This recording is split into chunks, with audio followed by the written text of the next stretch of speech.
అందరికీ నమస్కారం. తన్వి చెప్పే కథలకు స్వాగతం. ఈరోజే మొదటిసారిగా మా ఛానల్ చూస్తున్నట్లయితే ప్లీజ్ లైక్ చేయండి, షేర్ చేయండి, సబ్స్క్రైబ్ చేసి మమ్మల్ని సపోర్ట్ చేయండి. ఈరోజు శుక్రవారం. ఎవరైతే అమ్మవారికి సంబంధించిన ఈ కథను వింటారో వారికి అష్టైశ్వర్యాలు లభిస్తాయి, సకల శుభాలు కలుగుతాయి. మరి ఆ కథ ఏంటో ఇప్పుడు మనం ఈ వీడియోలో తెలుసుకుందాం. పూర్వకాలంలో అవంతి నగరంలో సుబ్బిశెట్టి అనే వర్తకుడు ఉండేవాడు. స్వతహాగా లోభత్వం కలిగిన సుబ్బిశెట్టి ఎవరికి ఏ సహాయం చేసేవాడు కాదు. వారు ఎంతటి ఆప్తులైనా, వారెంతటి కష్టంలో ఉన్నా ఏమాత్రం ధన సహాయం చేసేవాడు కాదు. అతని లోభత్వాన్ని చూసి అందరూ అతనిని ఈసడించుకునేవారు. ఆ ఊరి దేవాలయంలో ఉత్సవాలు జరిగినప్పుడు వర్తకులందరూ ఎంతో సొమ్ము దానంగా ఇచ్చేవారు.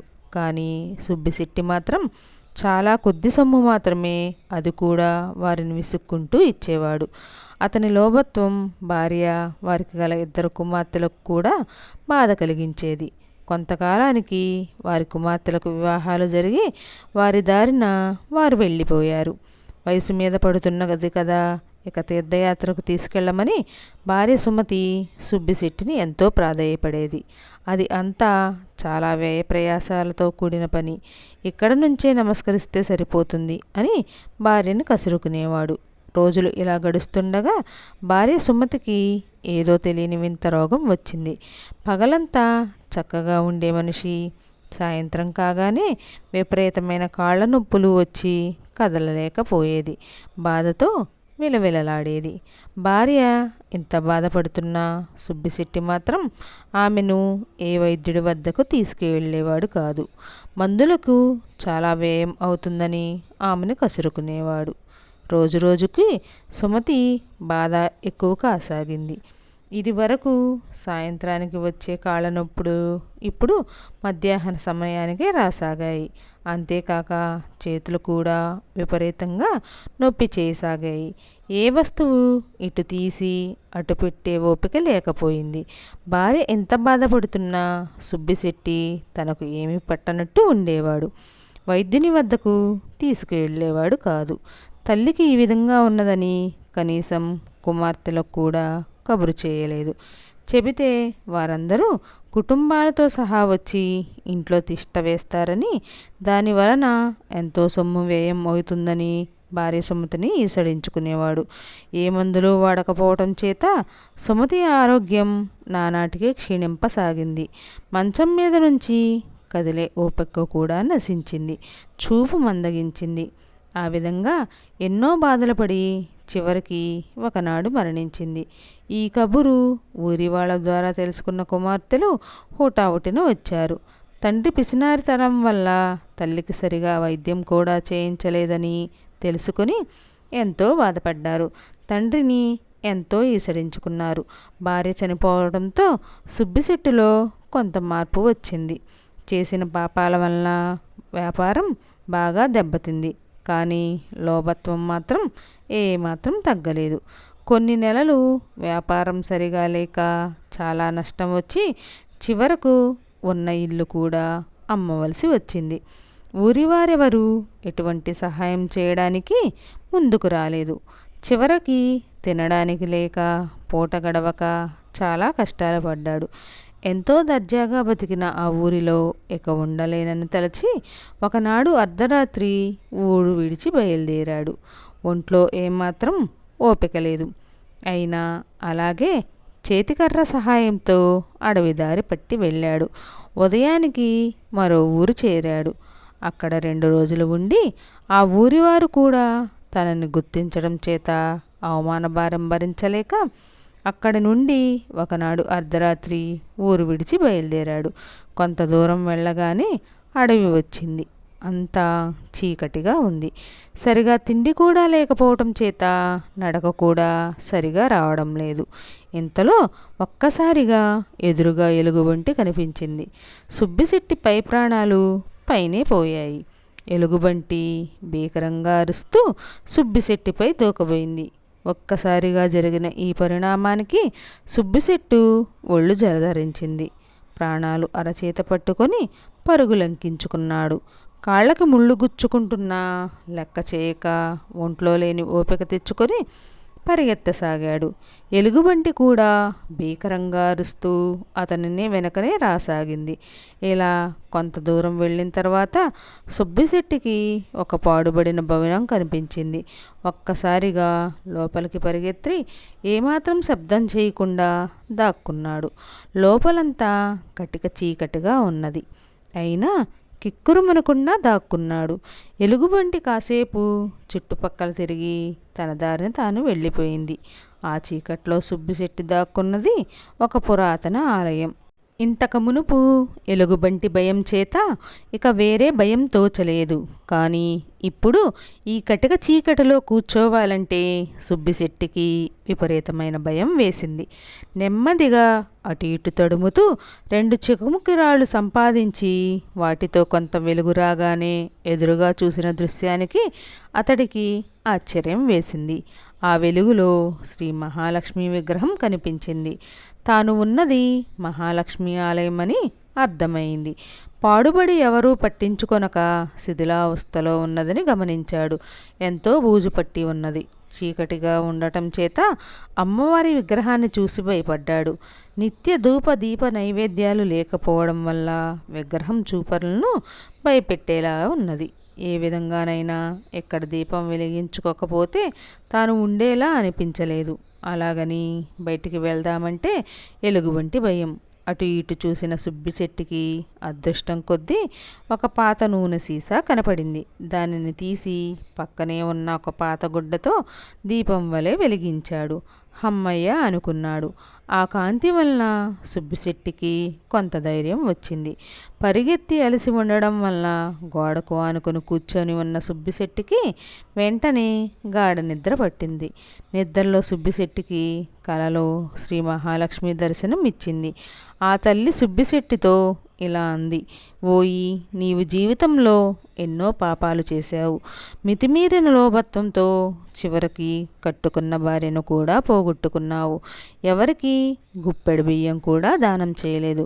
కానీ ఈరోజు నీవు నా దేవాలయంలో దీపం వెలిగించడంతో నీ పాపాలన్నీ నశించాయి. ఎన్నో సంవత్సరాలుగా ఈ దేవాలయం ఎవరూ పట్టించుకోలేదు. ఇన్నాళ్ల తర్వాత నీవు ఇక్కడ దీపం వెలిగించడంతో నిన్ను నేను అనుగ్రహించాను. ఈ పుణ్యకారంతో నీ పాపాలన్నీ తీరిపోయాయి. ఇవిగో ఈ బంగారు నాణేలు తీసుకో. వీటితో ఇక ముందు సంతోషంగా ధర్మపదంలో జీవిస్తూ కాలం గడపవలసింది అని అన్నది. తెల్లవారగానే సుబ్బిశెట్టికి మెలకు వచ్చింది. ఒక్కసారిగా ఆ రాత్రి తనకు వచ్చిన కల గుర్తుకు వచ్చింది. ఆ తల్లి కలలో దర్శనం ఇచ్చినందుకు ఎంతో ఆనందం కలిగింది. సుబ్బిశెట్టి తాను చేసిన తప్పులకు ఎంతో పశ్చాత్తాపపడ్డాడు. తన భార్యను చేజేతులా పోగొట్టుకున్నందుకు ఎంతో బాధపడ్డాడు. ఇలా పశ్చాత్తాపడుతుండగా ఎదురుగా ఒక పళ్ళెంలో బంగారు నాణేలు కనపడ్డాయి. తనకు వచ్చిన కల నిజమేనన్నమాట. ఆహా, తన భాగ్యమేమని చెప్పుదును.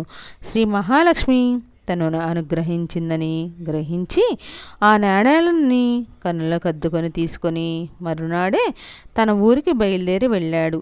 కొంత సొమ్ముతో మళ్ళీ వ్యాపారం మొదలుపెట్టి కొద్ది కాలంలోనే ఎన్నో లాభాలు గడించాడు. తనను అనుగ్రహించిన ఆ శ్రీ మహాలక్ష్మి ఆలయాన్ని ఎంతో అద్భుతంగా పునర్మించాడు. శ్రీ మహాలక్ష్మికి ఎన్నో దివ్యమైన ఆభరణాలు చేయించాడు. నిత్య పూజలకు ధూపదీప నైవేద్యాలకు కొంత సొమ్ము కేటాయించి ఆచార్యుల్ని నియోగించాడు. బ్రతికినంతకాలం తోటివారికి సహాయపడుతూ దాన ధర్మాలు చేస్తూ జీవించి చివరన విముక్తిని పొందాడు. శ్రీ లక్ష్మీనారాయణుల అన్యోన్యత వర్ణింపవలని కానిది. ఒకరిపై ఒకరికి పంచప్రాణాలు. ఆ జగన్మాత ఏ విషయానికి నొచ్చుకోకుండా ఏమాత్రం కష్టపడకుండా ఉండేలా శ్రీమన్నారాయణుడు ఆ తల్లిని ఎప్పుడూ కనిపెట్టుకునే ఉంటాడు. ఆ జగన్మాత కూడా స్వామి హృదయంలోనే నివసిస్తూ ఎప్పుడూ స్వామి వెంటనే ఉంటుంది.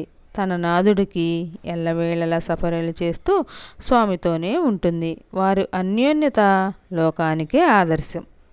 పూర్వకాలంలో త్రిలింగ దేశంలో కృష్ణవర్మ అనే మహారాజు ఉండేవాడు. కృష్ణవర్మ భార్య సుకన్యాదేవి. ఎంతో సాత్వికురాలు. ఇద్దరూ పరమ విష్ణు భక్తులు. అయితే కృష్ణవర్మ దేశాన్ని ప్రజారంజకంగా పాలిస్తూ ప్రజల సంక్షేమమే తన సంక్షేమంగా భావించేవాడు. ప్రతి 2 సంవత్సరాలకు ఒకసారి తిరుమల యాత్ర చేసి కొండపై శ్రీనివాసుని దర్శించి అటు తర్వాత తిరుచానూరు అలివేలు మంగమ్మను దర్శించుకునేవారు. మంది మార్బలం వెంటరాగా ఆ యాత్ర నెల రోజుల పాటు సాగేది. ఇలా జరుగుతుండగా ఆ సంవత్సరం కూడా కృష్ణవర్మ ఎంతో వైభవంగా బయలుదేరి తిరుమల చేరాడు. ఆనంద నిలయంలో స్వామిని దర్శించి కొండపై 4 రోజులు ఉన్నాడు. ఇక కొండ దిగి తిరుచానూరు వెళ్ళి అలివేలు మంగమ్మను దర్శించుకోవలసి ఉండగా తన పొరుగురాజు 1 వారం రోజుల పాటు తన దేశంలో అతిథిగా గడపటానికి వస్తున్నాడని భటుల ద్వారా వర్తమానం అందింది. అందిన వెంటనే బయలుదేరడానికి సన్నద్ధమై తిరుచానూరు అమ్మవారిని మరోమారు దర్శించుకొనవచ్చునని తలచాడు. ఆ విషయం తెలుసుకున్న భార్య సుకన్యాదేవి మహారాజుతో ఇలా అన్నది: ఓ మహారాజా, ఆ జగన్మాత అనుగ్రహంతోనే మనం ఇలా సంతోషంగా ఉండగలుగుతున్నాము. ఆమె అనుగ్రహం వల్లనే మనకు సర్వ సౌభాగ్యాలు, సర్వ ఐశ్వర్యాలు లభించాయి. ఎలాగైనా ఆ తల్లిని దర్శించుకుని వెళ్దాము అన్నది. అందుకు మహారాజు, సుకన్య, నీ మనసును నేను ఎరుగుదును, కానీ అవతల పొరుగురాజు వచ్చేప్పటికీ మనం నగరంలో లేకపోతే బాగుండదు. మనం వెంటనే వెళ్ళాలి అని అన్నాడు. అంతటితో ఆగక చిరునవ్వు నవ్వుతూ, ఆ జగన్మాత మన ఎంట ఉండనే ఉన్నది కదా అని అన్నాడు. ఆ మాటలు అసంకల్పితంగా అన్నవే అయినప్పటికీ ఆనంద నిలయంలోని శ్రీనివాసునికి ఆగ్రహం కలిగింది. మహారాజు చెప్పిన మాట కాదనలేక, ఎదురు చెప్పే ధైర్యం లేక సుకన్య మరి మాట్లాడలేదు. వెంటనే తిరిగి బయలుదేరి నగరం చేరుకున్నారు. తన ప్రియసఖి అయిన శ్రీదేవిని ఉపేక్షించేందుకు కృష్ణవర్మపై శ్రీమన్నారాయణ వారికి ఎంతో ఆగ్రహం కలిగింది. ఆ ఆగ్రహం ఫలితంగా మహారాజు సర్వ ఐశ్వర్యాలను కోల్పోయాడు. కొందరు పొరుగురాజులు దండెత్తి త్రిలింగ దేశాన్ని ఆక్రమించుకున్నారు. కృష్ణవర్మ భార్యతో సహా తప్పించుకొని అడవుల్లోకి పారిపోయాడు. సర్వం కోల్పోయి కట్టుబట్టలతో మిగిలిన ఆ రాజదంపతులు అడవుల్లో కందమూలాలను భుజిస్తూ చాలా దీనస్థితిలో జీవితం గడపసాగారు. ఈ విధంగా ఎందుకు జరిగిందో వారికి అర్థం కాలేదు. ఒకనాడు వారికి ఒక మునీశ్వరుడు ఎదురుపడ్డాడు. అప్పుడు ఆ దంపతులు ఆ మునీశ్వరునికి తమ దీనస్థితిని వివరించారు. ఈ కష్టాల నుండి బయటపడే మార్గం అనుగ్రహించవలసిందని ప్రార్థించారు. అప్పుడు మునీశ్వరుడు కనులు మూసుకొని ఆ దంపతులతో ఇలా అన్నాడు: మహారాజా, మీరు ఒకనాడు అనాలోచితంగా అన్నమాటే మిమ్మల్ని, మీ భార్యను ఈ స్థితికి తీసుకువచ్చింది. ఆ రోజు మీరు తిరుచానూరు శ్రీ పద్మావతి అమ్మవారిని దర్శించకుండా వెన్నుతిరిగారు. అంతేకాక ఆ తల్లి మా ఇంటనే ఉండగా ఇంకా ప్రత్యేకంగా కొలిచేదేమున్నది అన్న భావన వచ్చేలా మీరు అన్నారు. ఈ మాటలకు ఆమె ప్రియవల్లభుడైన శ్రీమన్నారాయణ వారికి ఆగ్రహం కలిగింది. తన ప్రియసఖిని నిర్లక్ష్యం చేసినందుకు మీపై ఆగ్రహం కలిగింది. అందువల్లనే మీరు సర్వం కోల్పోయి ఈ పరిస్థితికి వచ్చారు. మీకు తిరిగి మంచి రోజులు రావాలంటే ఒకే ఒక మార్గం ఉన్నది. అదేమిటంటే మీరు తిరుచానూరు వెళ్ళి 40 రోజుల పాటు ఆ జగన్మాతను సేవిస్తూ అక్కడే గడపాలి. అప్పుడు ఆ తల్లి అనుగ్రహించి శ్రీమన్నారాయణ వారు కూడా సంతోషించి మీకు మునపటి వైభవాన్ని కలుగజేస్తారని అన్నాడు. ఇది విన్న ఆ రాజదంపతులు ఆ మునీశ్వరునికి నమస్కరించి ఆ మరునాడే బయలుదేరి తిరుచానూరు చేరుకున్నాడు. జుట్టు బాగా పెరిగి బట్టలు కూడా సరిగా లేకపోవటం చేత అక్కడి వారెవరూ రాజదంపతులను గుర్తుపట్టలేదు. వీరు వేరే దేశం నుండి వచ్చిన భక్తులని తలచారు. రాజదంపతులిద్దరూ 40 రోజులు అక్కడే ఉండి రోజు ఆలయంలో జగన్మాతను సేవిస్తూ గడిపారు. వీరి కఠోర దీక్షకు శ్రీ లక్ష్మీనారాయణులు ఎంతో సంతోషించారు. వారి అనుగ్రహంతో తిరిగి వారికి రాజ్యాధికారం వచ్చి సర్వ సౌభాగ్యాలు చేకూరాయి. ఓ జగన్మాత, నీవు జ్ఞానస్వరూపిణివి. నీవు ఉన్న చోట సర్వ సౌభాగ్యాలు ఉంటాయి. సమస్త సంపదలకు మూలకారులవైన నీవు తల్లి, నీకివే నా నమస్కారములు. కైలాసంలో పార్వతీదేవిగా, పాలసముద్రంలో పుట్టిన సింధు కన్యగా, స్వర్గంలో స్వర్గలక్ష్మిగా, భూలోకంలో లక్ష్మీదేవిగా, వైకుంఠంలో శ్రీ మహాలక్ష్మిగా, బ్రహ్మలోకంలో వాగ్దేవి రూపంలో సరస్వతిగా, గంగగా, తులసిగా భాసిస్తున్న ఓ జగన్మాత, నీకివే మా నమస్కారములు. ఓ నారాయణి, నీకివే మా ప్రణామములు. ఓ హరిప్రియ, నీకివే మా నమస్కారములు.